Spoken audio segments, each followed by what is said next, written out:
Hi, I'm Karen. I'm here with Amy. We are doing a project to capture people's memories for the School Digital Champion programme. We're here with Fr Brendan Moloney from the Silvermines. Tell us a bit about yourself. Well, as you said, my name is Brendan Moloney. I was a native of Scariff, County Clare, over not too far away from here. Some of you might know where it is from. So I grew up there and in a farming community. And then by myself, secondary school, I went to St. Flannan's College in Ennis. And then after leaving CERTA, I went to the seminary in Carlow, St. Patrick's College in Carlow. And in Carlow, I was ordained there. And then my first appointment was as a curate in Portroe. And after that, then I worked for 5 years in Luton in England as chaplain to the immigrant community, a big Irish town. And lots of priests used kind of be sent over there to work with the Irish community. And then I came back from there and I was in the staff of St. Flannan's for 28 years. And then I'm here now for the last 13 in Silvermines. You've had quite a long career in the priesthood. What are your standout memories from this time? You know, that's a very big question. Lots of memories. Some memories that were sad and some memories that were very good. I suppose the thing is the good memories would be working with people. I always find working with people and maybe in helping out as best you can in difficult situations. I particularly enjoyed my time in England because you were meeting young immigrants who were coming over, and the young immigrants coming over, so they often had no place to stay and often maybe had no work. But you built up a network of people that would give accommodation, and then once they get settled, and then you kind of got them employment, and often if they got a good start. So that was a very positive thing. I enjoyed working very much in St. Flannan's with the younger people. I was very much interested in sport and was very involved in the different activities of sport in the college. And I think I'm a great believer that sport of all type is great for young people. And we try to encourage every sort of skill that we would have, irrespective of what they were. We're traditionally known for hurling, but with football and soccer and rugby and golf and all the different sports. And it gave people an identity and helped them to get friends. So that was another aspect. Other areas of life, there's very memories, is celebrating with people in good times, like their weddings and christenings and baptism, christenings, confirmations, and in good occasions, celebrating people. But then you would often stand out memories too of sad occasions, which you've had here over the years, maybe young people dying, you know, it's a memory, but it's also a memory where you would work with the community who help people through difficult times. What inspired you to become a priest? Inspired me to become a priest, I suppose I knew a good few priests growing up. And in the school where we were in Flannan's, I was a priest.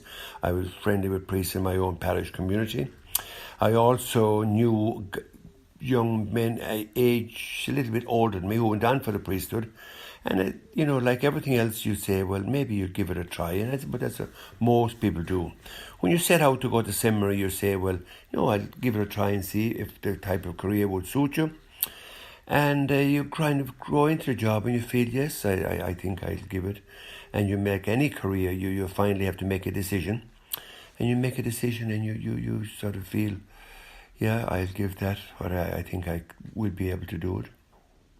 As a priest, you often see people during their most difficult times. What do you find most challenging about this aspect of your job? The most challenging aspect of it this time is to kind of, to be helpful. And sometimes it's so difficult to say when things are so sad and so what you can do. Sometimes you feel helpless, but then I feel that just by your presence and being there, not just the priest, but in situations, people find the support of other people very helpful. And I think that maybe what can be helpful is, say, bereavements, that even just go to the mass and the funeral mass and the people being there and the celebration of a person's life, that helps people through a very difficult situation. Even though you know at times that it can be very, very difficult to find the right words to give consolation to people. What are the most significant changes you've seen in society over the years? The most significant change, I suppose, since I say that, I suppose the development of different ways of life for people, the advances in, say, like we're doing here today. You know, the advances in smartphones and IT and information, that is a major improvement in society. I suppose the other thing is the advances in people improving their quality of life in some ways, in the sense that the whole opening up of education for so many people, the opportunity for people to express themselves and their skills. Then the downside of that is that sometimes, because of recessions, that people maybe are not able to fulfill their careers here at home in Ireland, that they have to go abroad. Now, sometimes going abroad can be beneficial too, because you learn extra skills and you get other aspects of your life can improve, that when you come back to Ireland, that will be help. Those would be the main sort of changes in society. I suppose, you know, the people are more independent-minded, and that, you know, they make up their own mind and the aspects of what they would like to do. That, say, in the past, people were often told by state and by church, you know, what to do. But people now are kind of able to be more educated and make up their own informative minds and aspects of life that they would like to do. In conclusion, looking back over your life, what do you feel will be your legacy? Oh my God, my legacy. I think that would be for other people nearly to judge. My legacy, I would be very presumptuous of me to think that I left any legacy, but just that I would hope that at times that I did help people, or some people, and even if it would only help a few people along the way in their careers and in their life, that would be, you know, even that much would be to make your life worthwhile. But to make a general statement, I think I would leave that for you and your people to make what I think my legacy will be. But as I said, you know, that if you feel that, as they say, if you pass this journey and if you just do some good deed and make some for one or two people, that might make it worthwhile. What is your favourite memory from your childhood? My favourite memory from my childhood.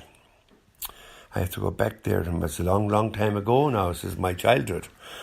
My favourite memory, I suppose, is the friendship and camaraderie with neighbours and the community around which you grew up and the school friends that you had.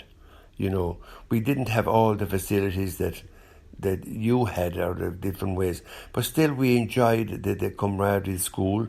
We enjoyed, I was very interested in sport always, so enjoyed always meeting your friends and hurling and football, and the neighbourliness of the different families and farmers around us, where people shared together and visit each other. And it was a very supportive community. And I think that would make you appreciate the gift of having friends and having people, which is the most important thing of all, I think, is, you know, we can have all advances in society, but if you haven't people, and it's, you know, to go in and out of someone's home and to feel part of that community, I think that's a great support. Thank you.